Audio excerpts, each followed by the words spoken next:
Welcome to today's episode. It's been a while since we've recorded one, and a lot has happened and not happened, actually, in the world of uh, UFOs and what's going on and what we know about them.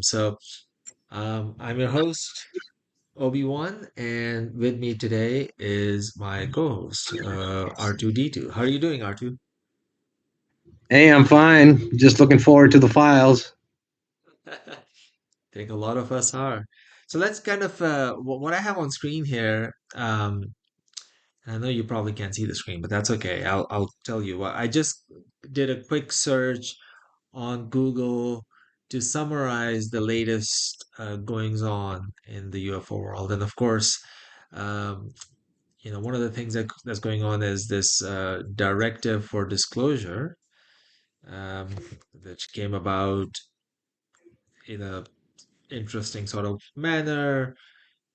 Former President Barack Obama made some comments about UFOs, and then President Trump picked that up and said that he wanted to disclose, and don't know what that means. So I guess I'll kind of tee off, maybe pick up that thread and talk about what that could possibly mean. And I think that the reactions that I'm seeing from people that are very knowledgeable in this, people like uh, Rich Dolan. I don't know if you know this person. Like he's pretty well read about the history of ufology and also uh, who's that guy? Good day, mate. Australian guy who journalist who's also Yeah, knows yeah, it. yeah. Yeah, A you News you know what Nation. I'm talking. Yeah, cold hard, right? Cool heart. Yeah. Coulthard, yeah. So both of these guys, their takes were like, they don't think anything's going to happen out of this. Like they're not actually going to disclose, and it's going to be a lot of activity and paperwork shuffling, but nothing really kind of happens. And I think I agree with that. If there was, this seems like a news cycle distraction type of thing rather than a serious um, intention to disclose. And from the other comments, it seems like they don't actually even know. So both presidents have said that they don't think there's anything to it, but President Trump says that we should disclose it anyway, or whatever we have, we should kind of share. So it seems like even if it's not, it's kind of a they're not claiming that they actually know anything, and one of them is saying that, oh, disclose everything, but it seems like nothing is, we're not going to actually find out anything as a result, but we might find out some papers and that or some redactions that we previously haven't seen, which could be beneficial or could kind of put researchers on the right path for the future. Just enough to keep the show on the road. Right. What are your thoughts about this? So let's start with the actual directive. I don't know legally what it means. I'm just confused because a directive is something that you tell somebody to do something, right? And that's about it. There's no constitutional legality attached to it. It's just something that's done verbally. It's not, maybe it's not even on paper.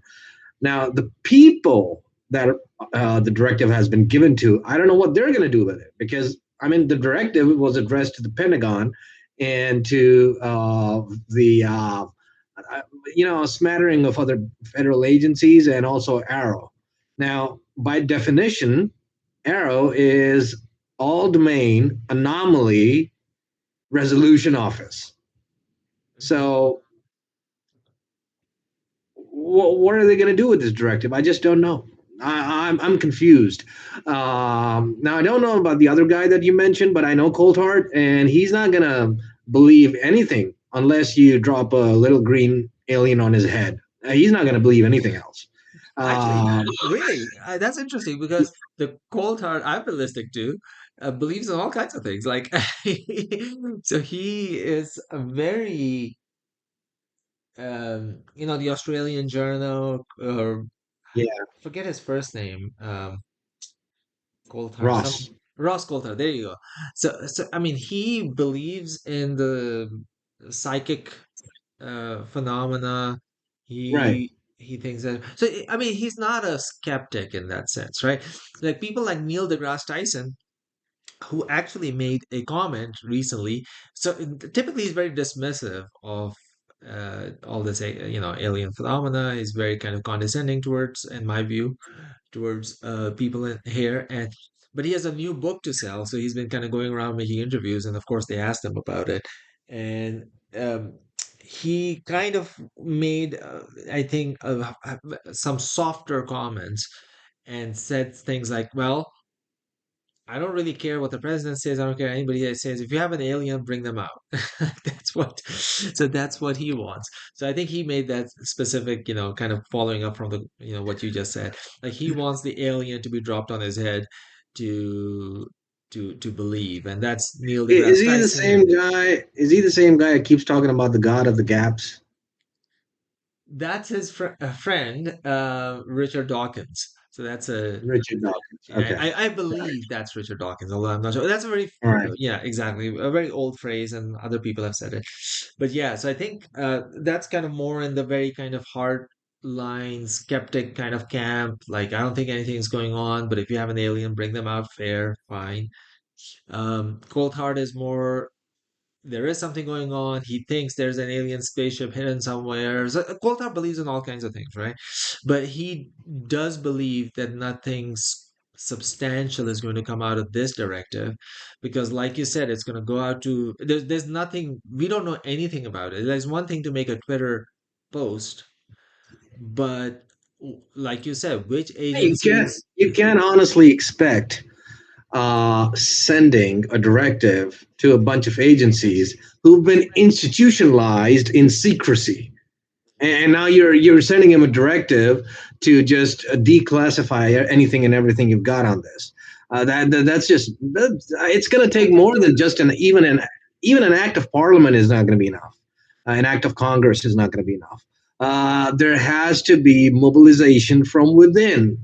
People like Lou Elizondo, people like some of the other whistleblowers that have come forward. Those guys, the offices that they have left behind, the people that are currently in those offices, they're the ones who are going to make it happen. Yeah, and I feel like there's a lot of this plausible deniability stuff going on where, if an act of Congress happens and they bring out these agency heads to talk in Congress, they could say, we don't have anything." Because it's been, one possible theory is that this stuff is so black off the books. There might be some people that know, but you know, agency heads are political appointees, and Right, they don't know, and they it's kept that way, because so that when people ask them, like Congress or the president, they can say we don't have anything. um, right.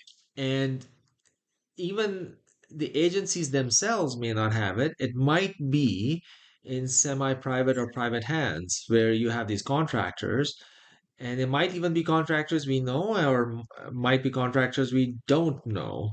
Um, for the longest Might time, not even be contractors. yeah, might not even be contractors. Could be this body that just kind of does things, and it's not even on the books. Yeah. Um, If and they're going to be working on something that does not exist, it recommends to reason that they should not exist either. right, yeah. Um, so speaking of like disclosure, there's this kind of renewed interest in the Spielberg. Have you seen the Spielberg movie that might be coming No, out called Disclosure? no, no. So Steven Spielberg has long been very interested in the UFO topic, of course.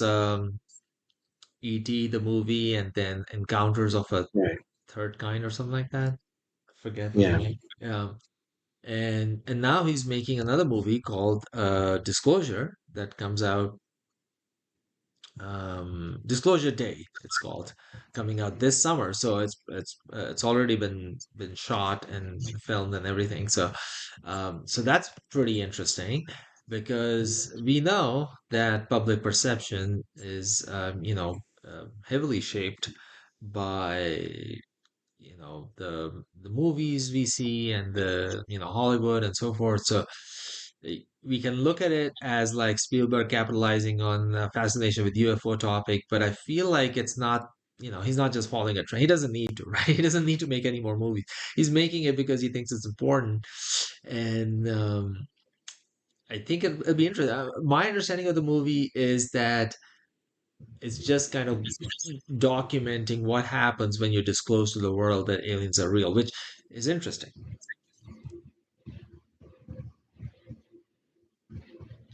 Yeah, it's I mean, for me, this has um, for me, it's multiple levels. It's not one thing. It's multiple levels, and it's uh, it's disconcerting at times, but at the same time, it's also uh, let me put it this way.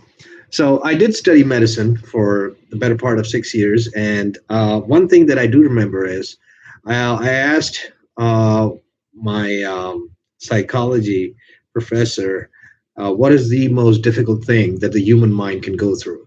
And he said the most difficult thing that a human mind can go through is something that we call in medical terms we call it an ontological shock. Is that something that you profoundly believe in is totally broken down. That is the one thing that the human mind cannot process immediately. It has to go through a process. So I, I think we're on the verge of either getting an ontological shock, and I don't mean proving or disproving aliens. No, even the fact that they say that they have something and they don't have something, that itself is an ontological shock. But can we live with the ontological shock, or do we keep living with the anxiety of having or not having the ontological shock? For me, that is the question. That is the most important question: is do we keep living in this anxiety, this collective anxiety that we have about do aliens exist? Do they not exist? Did we make them up? Because from a purely scientific point of view, we're carbon-based life forms, and it is the most abundant thing in the universe. Carbon compounds. The universe is, I don't know. I can't put a hard number on them. I'm pretty sure it's above 80%, 90% carbons. Hmm. So if we're living in a galaxy that houses billions, I don't know, millions, billions of stars, and there's an equal number of galaxies out there. It's just mind-boggling to say that there's not uh, some form of life out there. Now, I'm not talking about intelligent life per se. Well, I'm just saying that there has to be some levels of manipulation, if you will, that has occurred. The same thing that has occurred on Earth, an accident, anything. What do they say? They say what can happen will happen, that sort of thing. So something would have happened somewhere that would have given rise to some sort of organic or carbon-based life. But intelligent life, life that has conscience of life, is conscientiously aware about themselves. That is very difficult to say. Right. And there's some speculation that this is part of some kind of soft disclosure, conditioning the public for real world UAP revelation. I don't know if I believe that because um, I don't think. I mean, I could be wrong, but Spielberg, with his age, his wealth, and everything, I don't think he's gonna. It's not going to be some kind of uh, agent of the establishment kind of thing, where kind of hey Spielberg, go make a movie and make it easier for people to swallow Oh, this. you never know. You never know, but Yeah. that would that would be an ontological shock for me. But yeah, so yeah, I think, and in terms of the ontological, I mean, there's shocking things. The shock comes at different levels depending on what it is. Um, like you were saying, the universe is a huge place, and the odds keep rising that life is elsewhere. We haven't found it yet, but everything we've like for planets around every other star, and a lot of planets in the habitable zone and with liquid water and so forth. So Yeah. one level of shock is, well, we find evidence of life. We already have. So there's a planet where we have detected um, I'm gonna diethyl sulfate. Oh, I forget what it's called, but it's like this compound, this gas that only living things make on Earth, and we've detected it in the atmosphere of another planet. It's kind of a weak detection. There's some debate around it. So one level is that kind of detection, and let's say they prove it. They believe, yep, we see this gas out there, and there's other observations, and can only be made. There's probably all kinds of flora and fungi there. There's trees and whatever, and so that is a shock. Another level of shock could be we observe technological signatures around other stars and planets. We're making bigger and bigger instruments, right? So we're making this Right. huge instrument out in Southern America, and it's land-based, and some of those could pick up some kind of technical signatures. So that's another kind of shock. It's like, wow, there are other things out there that are making technology. We can see the evidence of that. Oh, okay. Another type of signature is that they're here. We find evidence that they are visiting or have visited in the past. But there is yet more levels of shock, because what if we find, and this I think Lou, I think I'm not mistaken, but I think Lou has hinted that it's, what if? I think he kind of said it hypothetically, not that he was claiming, but like, what if we find out that we were made? Right. That, yeah, so it's like we, Yeah. there were animals Yeah. here, Sort and of cut you off here, but I think from a spiritual perspective, I think 99% of the people already think that we're made. There's some creator out there right. who made it. But the Yeah. shock here would be we find the creator is, little green men, sort of thing, and that could be very. I think that could be a different level of shock for people, especially people that have whatever spiritual or indeed everyone, because that is a very jarring thing to swallow, that, oh, everything Right. we know about science, because the science people that believe in science believe one thing. It's like, oh, we evolved into this, we kind of know how things happen, we're comfortable with that idea of the world. And then there are a lot of people that follow religion, and there are major religions that believe in this sort of Adam Eve kind of situation. It's like, oh, we have this creator, and that kind of created us and everything. It will shake them both, and there's no escape from that, if that's you know uh, comes out that, oh, yeah, this our DNA was manipulated. um, so there's all these interesting threads, and of course then you go into even other levels of shock.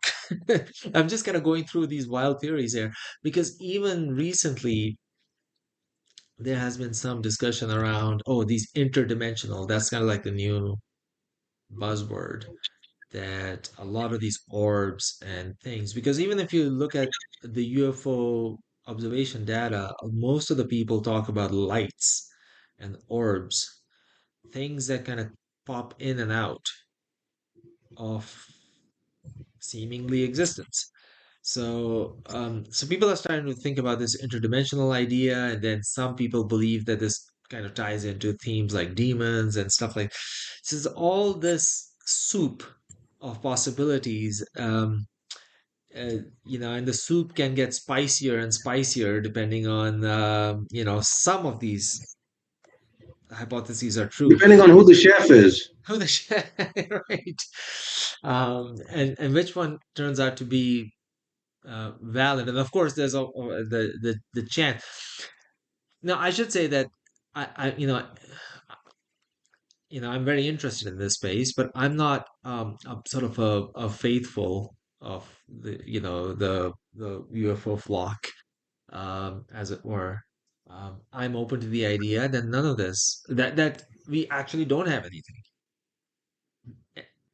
I'm open to that idea. I'm not saying I believe that, but it's like I'm open to all kinds of ideas, right? So I have to be open to that too. But that also leaves us with this very uncomfortable place that we as a society are capable of inventing a heck of a lot, if that's true. It's like uh, uh, we are easily deluded, and I don't think it's as easy. That would be tough, because people have had sightings, people have had experiences, people have had and all of those things are possible. Sometimes people see things that aren't there. Um, but that would also be a shock to me if it turns out that, oh, we've been kind of making it all up all along. I don't think it's delusion. And I look at it this way. I think people have a natural curiosity of trying to understand everything, and it's our zeal, our passion for trying to understand everything that leads us to sticky situations when we cannot understand it. And that's, I think this ties in to the God of the gaps thing that we were talking about earlier. As people, we had to invent Zeus, we had to invent Apollo, we had to invent a god of the seas and god of thunder and god of this and god of that, even god of love, even emotions that we cannot understand or tap into. We, from a species standpoint, our collective conscience strives to understand everything, and because of that, and precisely because of that, if we were to step outside the spiritual realm, um, from a scientific perspective, strictly, uh, I think we've already established that God is an alien, uh, from a scientific perspective, because none of the deities that anybody believes in, has anything to do with the human physical attributes.